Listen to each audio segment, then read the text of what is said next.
Namaskar friends. Today I have for you a short story titled The Overcoat by Ruskin, one of India's best known authors. He was born in Kasauli, Himachal Pradesh in 1934. He wrote his first novel, The Room on the Roof, at the age of 17. Some years later it won the John Llewellyn Rhys Memorial Prize in 1957. Bond spent his growing years in Jamnagar, Dehradun, Delhi, and Shimla, all of which occupy a central place in his writing. After a 4 year stint in London and Channel Islands in the early 1950s, Bond returned to India and made Landore, Mussoorie, his place of stay. And since then, he has been staying in Mussoorie, and Mussoorie is his home. A prolific writer, Bond has written several books, short stories, poems, and essays. He won Sahitya Academy Award in the year 1993 and was awarded the Padma Shri by the Government of India in 1999. The story Overcoat is set up in a hill station. It's about a merry encounter with a ghost, and here it goes. The weather was clear and frosty, but as the noon came up over the Himalayan peaks, I could see patches of snow still lay on the roads of the hill station. I would have been quite happy in my bed with a book and a hot water bottle by my side, but I had promised the Kapadias that I'd go to their party, and I felt it would be churlish of me to stay away, so I put on 2 sweaters, an old football scarf, and an overcoat and set off down the moonlit road. It was a walk of just over a mile to the Kapadia's house, and I had covered about half the distance when I saw a girl standing in the middle of the road. She must have been 16 or 17, but she looked rather old-fashioned, long hanging hair to her waist, and a flouncy sequined dress, pink and lavender, that reminded me of the photos in my grandmother's family album. When I went closer, I noticed that she had lovely eyes and a winning smile. "Good evening," I said. "It's a cold night to be out. Are you going to a party?" she asked. "That's right, and I can see from your lovely dress that you are going too. So come along, we are nearly there." She fell in 2 steps beside me as she commenced walking. We soon saw lights from the Kapadia's house shining brightly through the deodars. The girl had told me her name was Julie. I hadn't seen her before, but then I had been in the hill station only for a few months now. There was quite a crowd at the party, but no one seemed to know Julie. Everyone thought she was a friend of mine. I did not deny it either.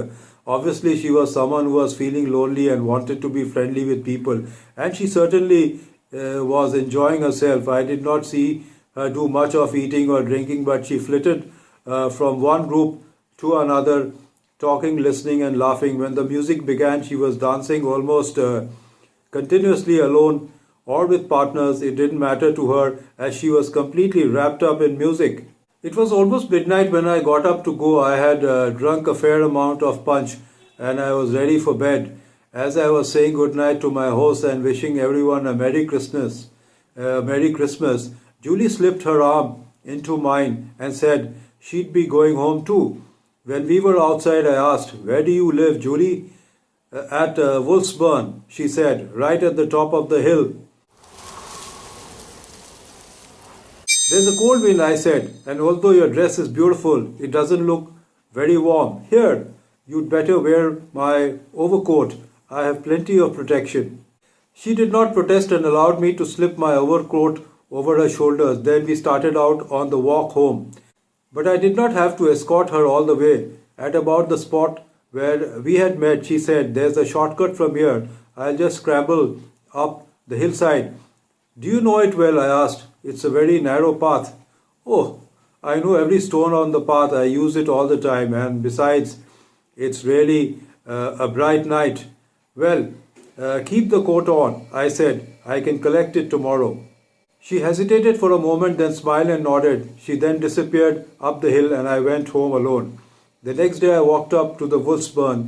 I crossed a little brook from which the house had probably got its name and entered an open iron gate. But of the house itself, little remained, just a roofless ruin, a pile of stones, a shattered chimney, a few Doric pillars where a veranda had once stood. Had Julie played a joke on me, or had I found the wrong house? I walked around the hill to the mission house where the Taylors live and asked old Mrs. Taylor if she knew a girl called Julia. No, I don't think so, she said. Where does she live? At Wolfsburn, I was told, but the house is just a ruin. Nobody has lived at the Wolfsburn for over 40 years. The Mackinnons once lived there, one of the old families who settled here, but then their girl died. She stopped with that and gave me a queer look. I think her name was Julie. Anyway, when she died, they sold the house and went away. No one ever lived in it again and it fell into decay, but it couldn't be the same Julie you were looking for. She died of consumption, that is tuberculosis. There wasn't much you could do about it in those times. Her grave is in the cemetery just down the road. I thanked Mrs. Taylor and walked away slowly down the road to the cemetery, not really wanting to know any more, but propelled forward almost against my will. It was a small cemetery under the deodars. You could see the eternal snows of the Himalayas standing out against the pristine blue sky. Here lay the bones of frozen empire builders, soldiers, merchants, adventurers, their wives and children. It did not take me long to find Julie's grave. It had a simple headstone with her name clearly outlined on it, Julie Mackinnon. And although many monsoons had swept across the cemetery, wearing down the stones, they had not touched this little tombstone. I was turning to leave when I got a glimpse of something familiar behind the headstone. I walked around to where it lay. Neatly folded on the grass was my overcoat. There was no thank you note, but something soft and invisible brushed against my cheek, and I knew someone was trying to thank me, and that was no one else but Julie's soul. So friends, that's all I have for today. The winter is severe, so don't forget to wear your overcoat. Goodbye and see you soon.